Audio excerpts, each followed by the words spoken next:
Hello, my name is Kelli Jones, and I'm a technical services veterinarian for Ceva Animal Health. Today, I wanted to talk with you a little bit about how to take control of coccidiosis vaccination in layers. We're going to go over coccidiosis in general, but specific to layers, successful vaccination for cocci in layers, development of proper immunity, field management for the right recycling, and then how to take your observations and turn them into appropriate interventions when necessary. Coccidiosis in layers is very common in the industry, but it's often overlooked or missed completely if you don't have mortality or bloody fecal droppings. You may see just a drop in egg production, impaired growth rate, poor feed conversion, poor pigments in the eggs, lack of uniformity, nutritional deficiencies, bacterial infections.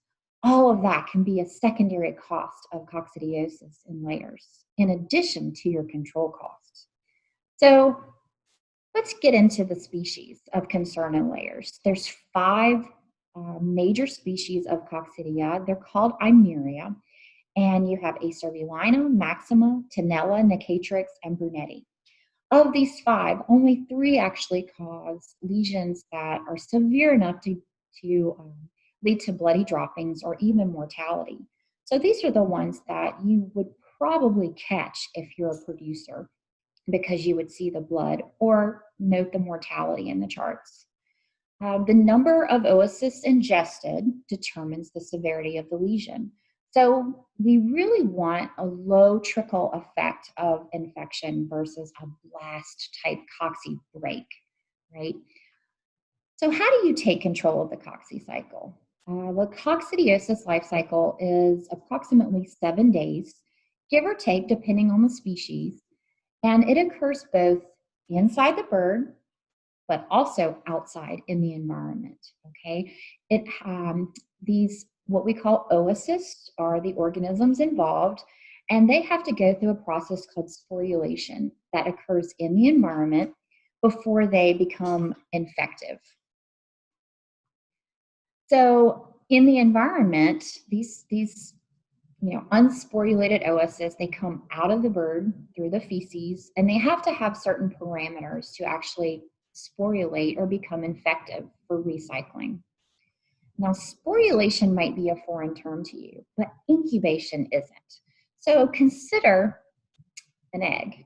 So this egg, if I put it on the table, will always be an egg.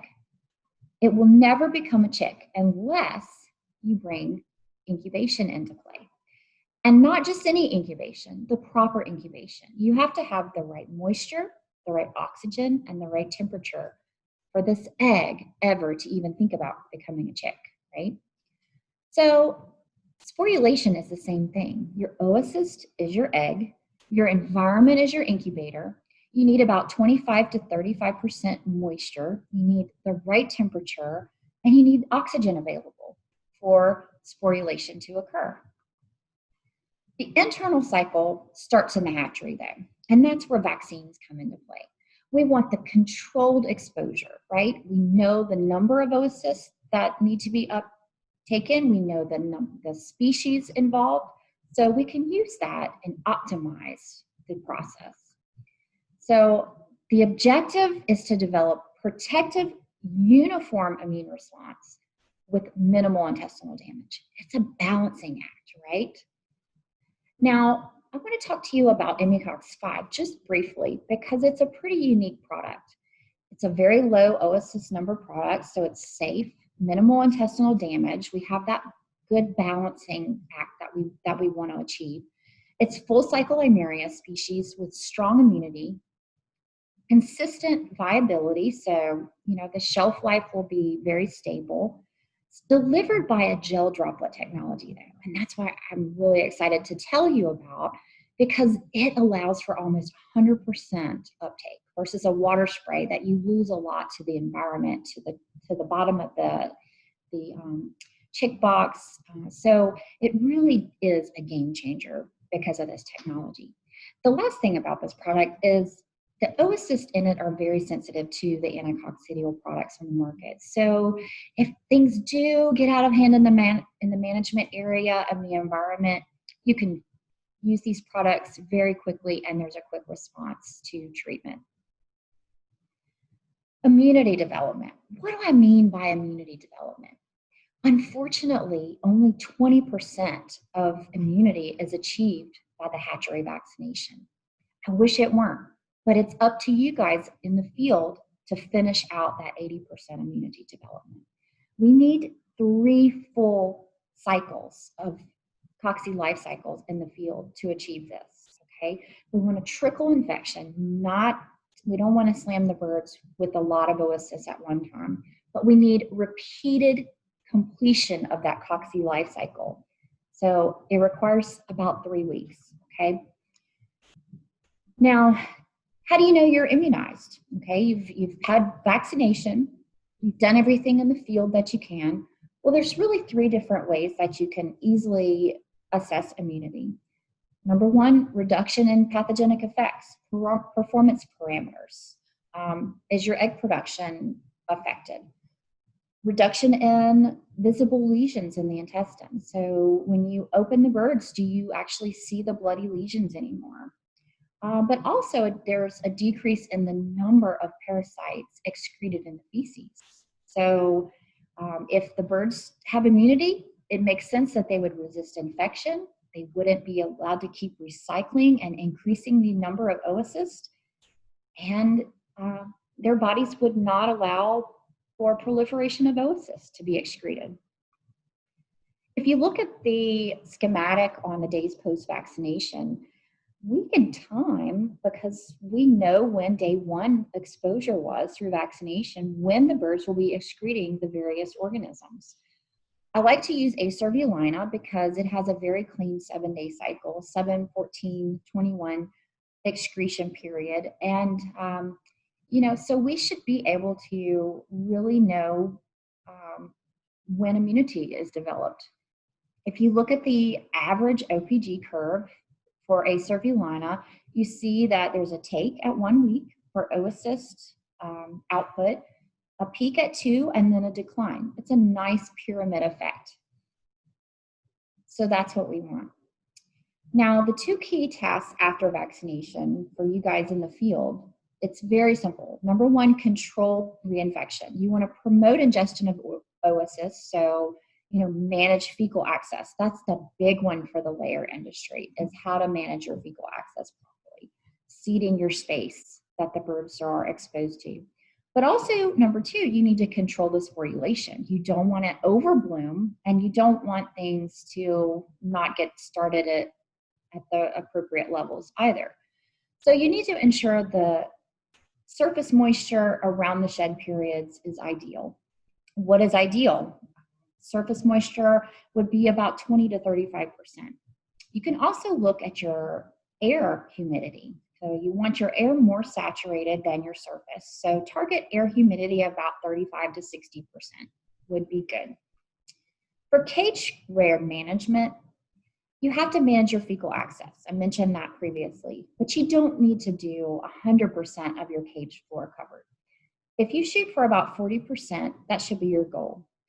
Thick dissolvable paper or paper plates work well. You can try some wax-coated paper inserts. It works like a wax-coated tablecloth, so things don't wick through. And if you can keep these through about 22, 23 days of continuous paper in the cages, that ought to do you for good recycling. There's some pictures to show you, it works really well. There's a lot of fecal droppings there, and those birds have full access to those droppings instead of them just falling through to the cage. Well, another thing I want to mention is that initial chick placement matters. If you have an option to place your birds in certain cages to start off with and then separate later, consider placing the chicks in the upper cages and let gravity help move those droppings to the lower cages. The other thing is timing your transfer. So if you think of that cocci cycle, shed period and uptake period about every 7 days, you want to split the cycle with everything you do.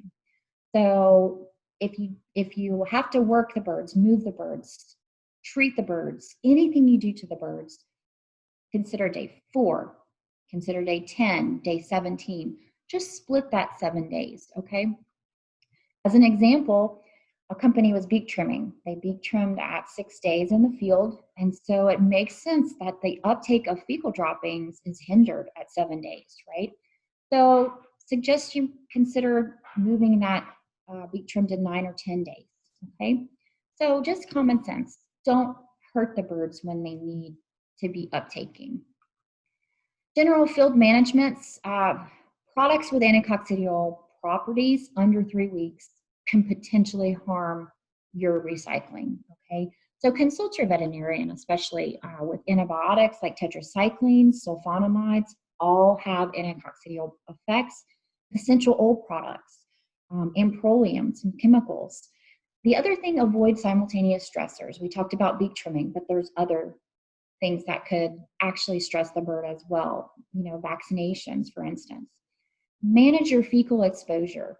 You can do this through bird density, your surfaces you add to the cages, manage your air moisture, and then move birds appropriately. So let's talk quickly about how to troubleshoot recycling. I worked with a customer out in a very arid part of the country, and they were having challenges with adequate moisture.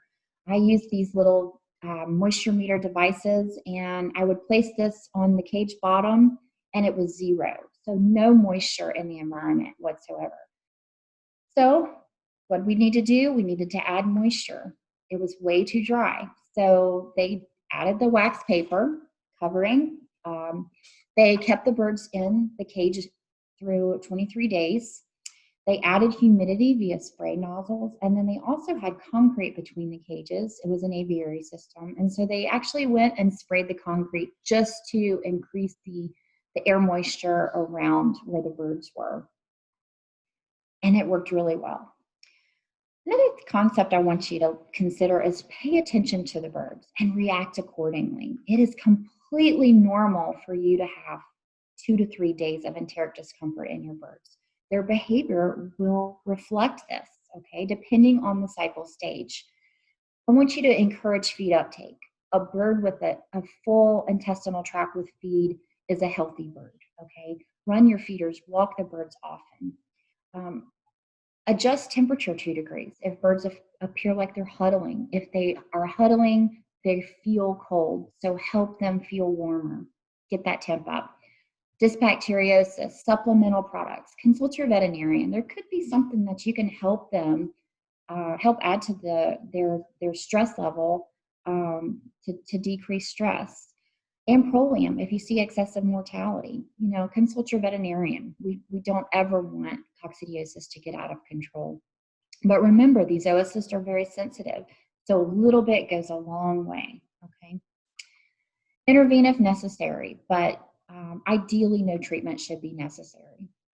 So proper key success factors. Vaccination begins at the hatchery. Understand how management affects your vaccine success. That's 80% of your vaccination is your field management. So don't interrupt, don't hinder, don't delay your coccidiosis vaccine cycles.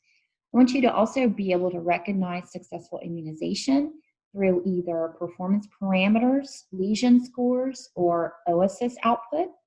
Understand the cycle stages, and don't be afraid to help birds through reactions, through whatever means you feel work.